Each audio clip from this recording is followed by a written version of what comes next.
Hello, you wonderful people, and welcome to another episode of Not Too Comic Book. This being a show where I talk about TV shows that are adaptations of comic books. For today's episode, I'm going to talk about the latest episode of The Flash. A lot of interesting things went down in this episode, so let's break it down.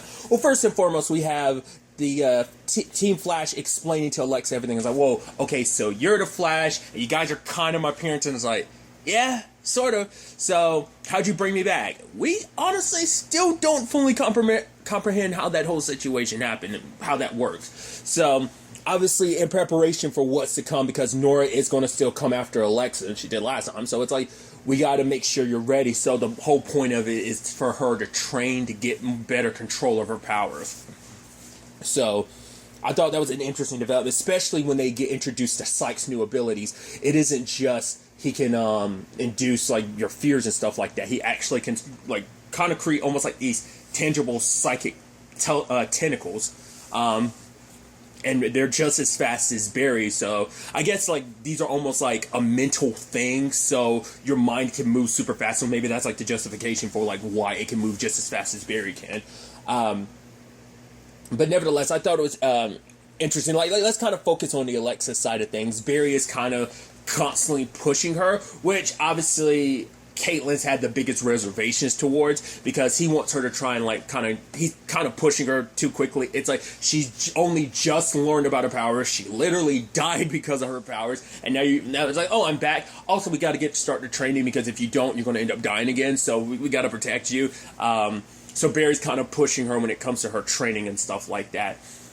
More and more to the point, like he kind of forces the transformation. I figured that was probably starting to cross the line when even Caitlin's like, maybe we shouldn't do that. Because it needs to be a situation where she's ready, and obviously they try it, and Forza was like, I know, stop, and start pushing on the force field. And in the process,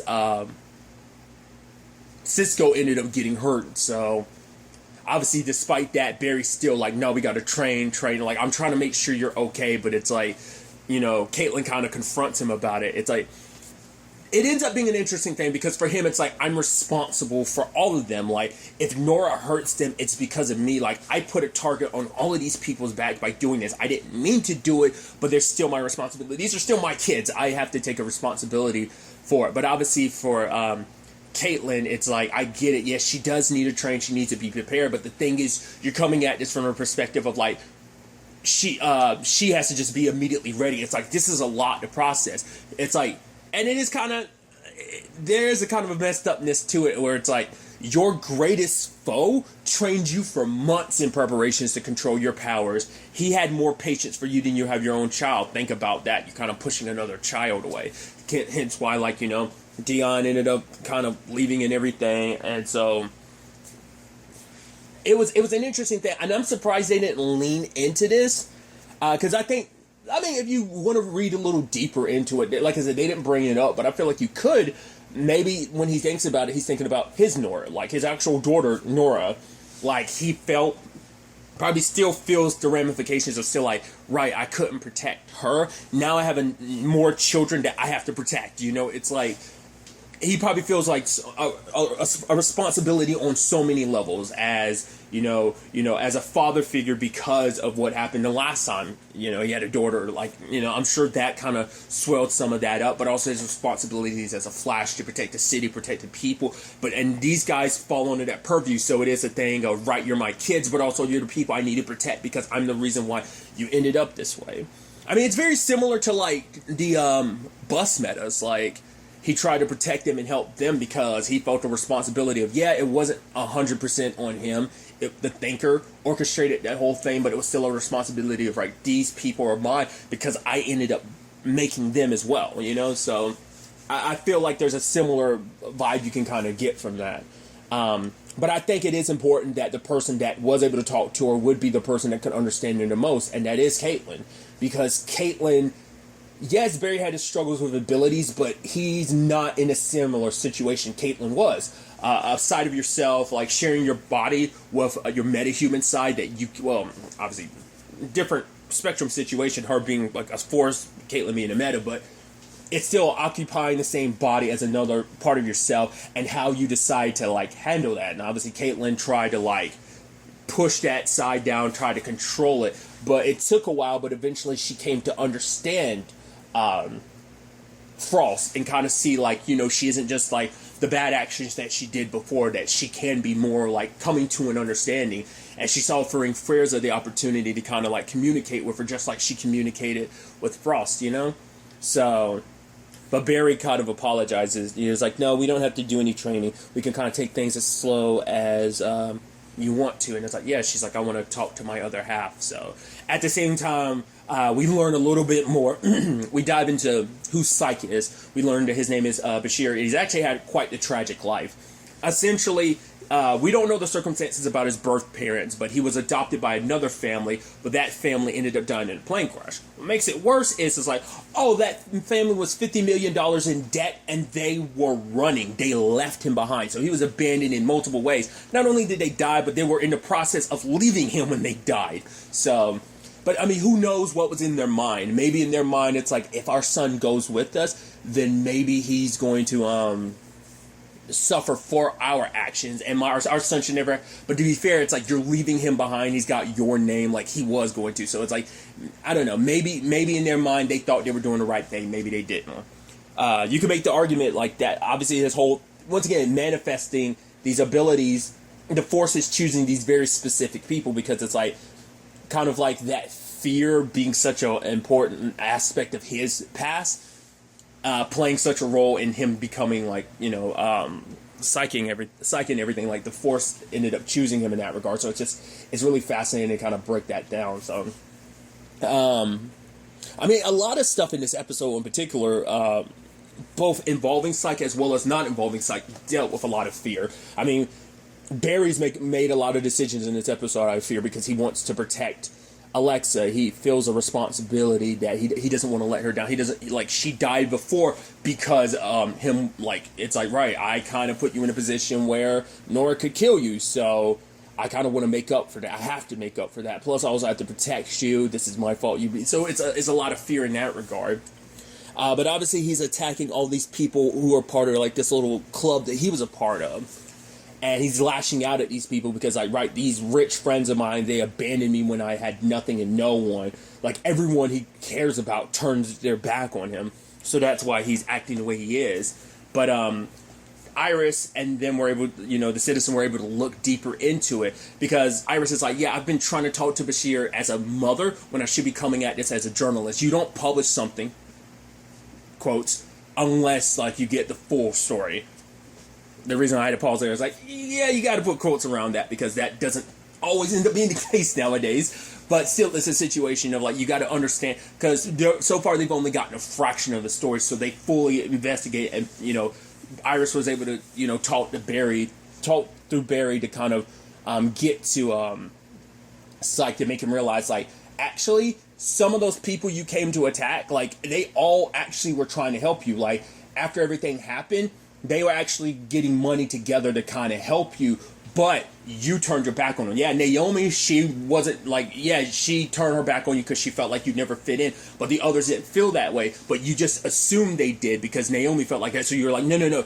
Your fear took over you, and you kind of just assumed everyone else felt the same way too, so he pushed people away. Obviously, Barry and Alexa, who was able to control herself as Frieza, because it wasn't just Alexa there in the moment. Like, her and Frieza came together, you know, kind of a one mind type of situation. Well, two separate minds working in unison, synchronizing, and she was able to kind of, I like that, like, he's like, oh, baby sis, wow, you are one big baby sister, and she grabbed Psyche and was just like, listen, and it's like, we get, like, the pain you went through. It kind of forces you to push people away. It's like, we can be here for you. We're not going to abandon you. We're going to be there for you. And, you know, Alexa in particular talks from perspective of, like, I understand. Like, the fact is that she's like, I am for like 5 years clean, and the fact is, at my lowest, I did a lot of stuff I regret, to the point my family doesn't even want anything to do with me now, which I think will probably come full circle with that in many different regards.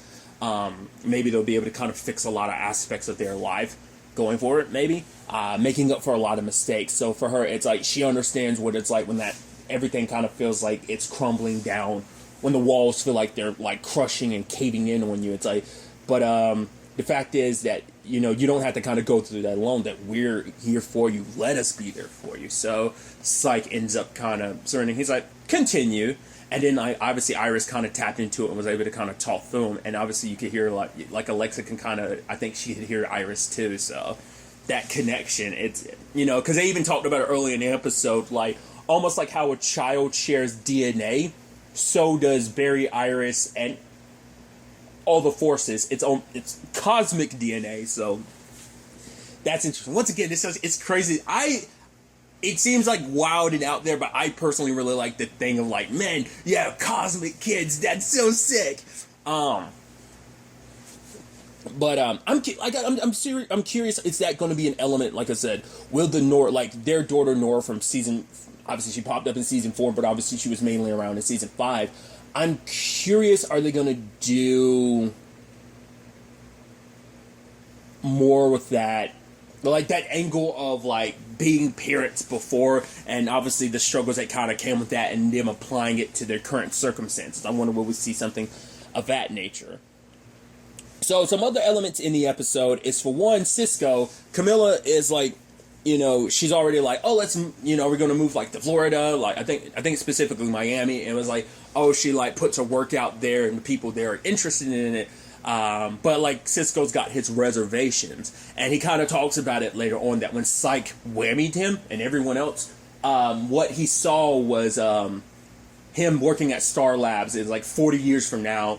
And, you know, it's like, that's not bad, but for him, it's like everyone else had moved on, that this is all he was scared that this will all be there was to his life, that his life wasn't more, that he couldn't potentially find more in his life. So for him, it's like, what am I going to do? You know, because for him, he talks about it like, yeah, there's like so many jobs he's qualified for. He's like, even in Miami, there's like 83 jobs I'm qualified for, and I should consider myself lucky, but it's just like he doesn't know what to do with his life. It's like being at Star Labs would be fine and any, but like everyone's lives are expanding beyond Star Labs. Everyone's going to move on. And he kind of feels, I mean, because he's grateful for what Star Labs has brought him, like what it's taught him is giving him a family, you know, a new family. It's like, but outside of that, like, what am I going to do? And we do see later on that Argus, in particular, Agent Cooper calls on him like, oh, so are we setting up him working at Argus? Which I wouldn't recommend, considering, like, I don't know, man.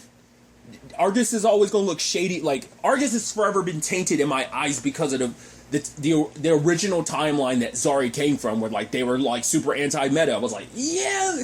And it seems like we might be tiptoeing that direction, considering they're working with Kramer. Like, that's why I'm like, I don't know. Like, we'll see. Also, I'm sure, I think Cooper's a robot. I still think he's a robot, android, AI, whatever the case may be. He doesn't seem like I'm just waiting on that reveal where it's like, oh, you're not human. What that'll necessarily be, we'll have to wait and see. But I'm curious to see if that's the direction they're going, since it's like, oh, he's calling Cisco in particular and stuff like that. What that means, we'll have to wait and see. But another element to this episode is Kramer's still around. I was like, oh, that's interesting. And for her, she's starting to look into some stuff of like, right, so where's some of these criminals going? It's like, right, some of this is Flash related stuff. And it's like, oh, and it's like bringing up Julian and, oh god, I'm blanking on her. They said her character's name because she hasn't been in the show since season 2 because she ended up transferring. But her and Barry obviously dated back in the past, but also she ended up finding out about Barry being the Flash. But it's also a thing of like, oh, all these transfers and like, all this stuff related. Who's at the center? Barry. Maybe you could call him in so I can talk to him. It's like, oh, he's working on a case, but I'll see if I can pull him off of it. And it's like, because he had noticed that like she like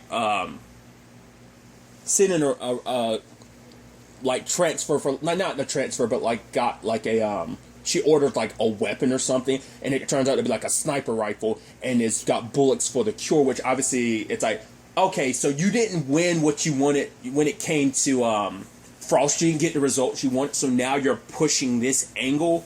And for her, it's like, I'm trying to do the right thing. You asked me before if I'm on the right, make sure I'm on the right side of things. I am. But for him, it's like, this isn't how you go about doing this, like forcing the cure on people and stuff like that. because you are stripping people of who they are, like, because there's no like legal precedent for it, but that's because there isn't. She's going to set one, and it's like, once again, I talked about it recently in this week's episode of Black Lightning. We have Chief Lopez, who's very like anti-meta, very much like Kramer, who has this like personal vendetta against him because of, yes, there have been meta stuff that just happened around town and stuff like that, but it's like you're lumping everyone together. Because if you do that, you're never going to give people the opportunity to change, because, I mean, it doesn't just apply to metas, but like, Barry has turned a lot of enemies into allies. There are just some that are just steadfast and like, nah, screw that, we're going to forever be enemies. But there are certain people that there are certain, like I said, enemies he's turned to allies, like Captain Cole. He waved to a certain extent. I mean, hell, he showed up at Barry and Iris's wedding, so I think that counts enough. So everyone's kind of had their everyone needs to be allowed to redeem themselves, like, you know, but also like her way of going about it, like, isn't the best way of just kind of like, yeah, it's almost like, it's not a one for one, but it's almost like, you're just straight up killing people. Like, you're trying to kill the meta part of them. And it's like, the kind of like, this city, and I love the way Joe kind of breaks it down later on, because he was like, all right, like, if she wants to go down this route, he's like, I'm going to investigate her, because obviously there's been, like, she's been all over the place. Was it, Gotham City, Keystone City? It's just like, places like that. So it's like, okay, I'm going to be the one to kind of, look into her. But Cecile was like, if you do that, you're just going to push her further down, like down this path. If you really want her to change, you have to, like, give her the opportunity. Like, you kind of got to show her the way without, like, being forceful, because if you do, she's essentially just going to double down, because it's going to be such an adversarial thing that it's just, she's going to be steadfast in her way. You've got to, like, kind of show her the way, or at the very least, give her the chance to change, which is the irony behind it. Like, he's supposed to, like, present her the opportunity to change when she kind of won't allow other people to change. Like, she just wants to be judge, jury, and executioner. Like, right, so I'm gonna make this decision, like, and that you're gonna get your powers taken away from you. Once again, like, especially as metas, like, it's a part of them. Like, you're having, like, a part of them stripped away forever, you know? And it should be their choice at the end of the day what ends up happening to them. So I just thought it was an interesting conversation. And for Joe, it's like, I get it. Like, for him, it's like, I know there's a good cop in there, you want to do the right thing, but for him, it's like, this city isn't as black and white as you make it sound out to be. It's not even gray. It's just the way you go about protecting this city is a very particular way, and you aren't willing to go down that route. So for him, it's like, your rule book and my rule book are very different, because it's like, yeah, I get doing things by the rules, but you're going by your own, like, because she's like, yeah, I'm a stickler for the law and stuff like that, but it's also like, there's room for interpretation. There is room and moments where you have to kind of go outside the guidelines in the book to kind of like, reach out and see the situation for what it is. Because she's being a very, like, disconnected, because you're just like, oh, these are metas. It's like, these are people. Just because they have powers, don't treat them like monsters. Like, get to understand why they doing they do. Yes, lock them up if they're criminals, but let that be that. Like, let the justice system play out the way it is. You're kind of bringing your own, you're bending the law in your favor is kind of what he's getting at. And obviously for him, it's like, I want to make sure I'm on the right side of the line. So he leaves. And because she was even saying, like, yeah, make sure you're on the right side of the line. And it's like, I won't be here to support everything you're doing. Like, whether that's the best course of action, I don't know. Because maybe for Joe, it's like, because the governor is giving her so much leeway with a lot of this, that it's like, even as captain, I don't have the authority to stop you. So I'm not going to be here to be a part of it. And you see a lot of cops in the room looking like, what? So I think a lot of cops aren't going to side with Kramer into this. Like, obviously, there's people who've lived in the city long enough. It's like, you're not, I mean, I don't know if she's from Central City. I don't know if she's been in the muck with everyone to know in a different perspective. Like, because obviously, don't get me wrong, there's, like, anti-meta people in this album. Come across them already. But, you know, you live and dealt with enough of this on a daily enough basis, you probably have a different perspective than someone who's kind of coming from an outside perspective, you know? So it's going to be interesting to see how that ultimately ends up playing out. I didn't talk about it either, but there is a situation of Dion and the Force at the beginning. It's like, yeah, I am kind of your sister. The Speed Force, I'm going to say. I just said the Force.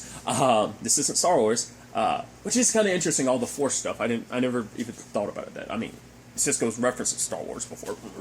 Regardless. The fact is that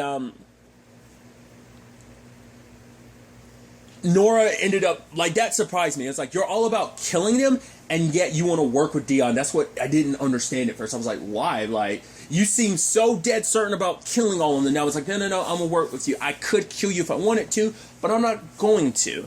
And it's like, but why? It's like, our father, like, abandoned us, like, rejected us. Just rejected you like he rejected me. How did that make you feel? And it's like, why are you doing this? And I think, well, at the end of the episode we get an answer, but I love that, like, circling back to everything, I'm like, I love Camilla, Allegra, and Cisco are locked in. No, it was actually Caitlin, Allegra, and Cisco were locked and loaded, ready for when Sight comes in, because it's like, right, we are letting kind of a monster in here. It's like, no, a couple later. He's like, I am going to warn you though, those gloves and those weapons kind of not going to do anything. I'm just saying. And then Flares is just kind of like, and I love this family dynamic. I don't know how most people were feeling about it. I got giddy about it, because it's like, at first it's like, don't make me angry. He's like, oh, it was almost like, oh, you want to step to me, sis? And it's just like two bickering like siblings, and it's like, I'm liking this dynamic, and it's just like, everyone else is like, yeah, you guys got this, right? And just like kind of leaves. And so, because obviously, like, he was like, oh yeah, there's so much fear in this room. He's like, oh, I like it. So it's like, all right, everybody calm down. We kind of got to work together on this. Phil's psyching about everything, and he's like, wow. So you had 4 kids that now want you, who kind of want you dead. It's like, huh? That's why some people shouldn't have kids. And she's like, you're such an. She calls him out for being like an ass or whatever, and he was just like, and it's like, no, I'm kind of just someone who's kind of, basically, he's blunt, like I tell it like it is. And I forgot what the remark was, but something got said, and Alexa was like, it's not that simple. He's like, you're not that simple. And Barry's got this look like, what? That doesn't make any sense. I love it. He's so childish. I love it. So it's like, okay, so now they've got to find a way to get to Dion to try and stop Nora from doing what she's doing. But then, like, in that moment, Dion and Nora show up. Dion, and it's like, this is why she came to him above anyone else. Because she is, by herself, she's not strong enough to kill any of the forces. So in that moment, she has Dion, like, make everyone steal, because this way they can't fight back. It's like, if they're all kind of shut down, because even Barry, like, they made a point to show you last episode that even Barry isn't immune to Dion's powers. That in that moment, like, she just electrifies everyone. It's like, it's done. You made me do this, Barry. So, and it's not just Psych and Flares that she went after. She did it to Iris too, because it's like, I guess it's like, we don't know what she did, whether she ended up killing them, putting them in a coma, or what. Like, trying to remove them from the board. So it's like, either this is her own weird, twisted way of getting his attention and being like, notice me, Dad. But even Dion was like, I'm sorry. Like, he wasn't, like, even, like, this is a line he wasn't really willing to cross. But I guess for him, it's like, this is about survival. So even he looked kind of regretful about what was happening. So I don't know whether, like, she was removing them all from the board, especially Iris, because she probably feels like Iris will be the only, like, without Iris, like, Barry won't be able to help. Like I just said, whether they're dead, I don't know, or whether they're just kind of like in a coma state. It might be a situation where Barry might not, that whole situation before about what he wanted to do about time traveling, like, he might have to reverse time to deal with this. I don't know. It's, all she said was kind of, it's done. So, is she going to kill Dion now? Is this meant to make him feel like, oh, you made us feel you rejected us? It's also now, it's like, oh, like, you gathering all these other people, you accepted them, but you won't accept us. I don't know if it's kind of like supposed to be a family dividing that. It's like, oh, are these your favorite kids? What about us, Dad? What about me, Dad? Like, I don't know if it's that type of thing, if interpret it that way. I'm interested to really kind of find out more about why Nora's doing what she's doing. Because Dion was a means to an end, so is she going to try and kill him immediately afterwards, or what? I kind of left us there with this because this is a two-parter episode. The next episode, because this episode's title is called Family Matters, I believe, and so it's like part 1, and the next episode is part 2. So we'll ultimately have to wait and see how everything plays out to kind of understand a little bit more of like, well, obviously what Nora did, but like also like what her end goal is, considering like she's shifting how things are. So it's definitely gonna be interesting to see where like the next episode takes us with all of this. But really, that's all I'm going to talk about. To the next time we meet, be happy, be safe, live life to the fullest, and enjoy it. Good day, and goodbye.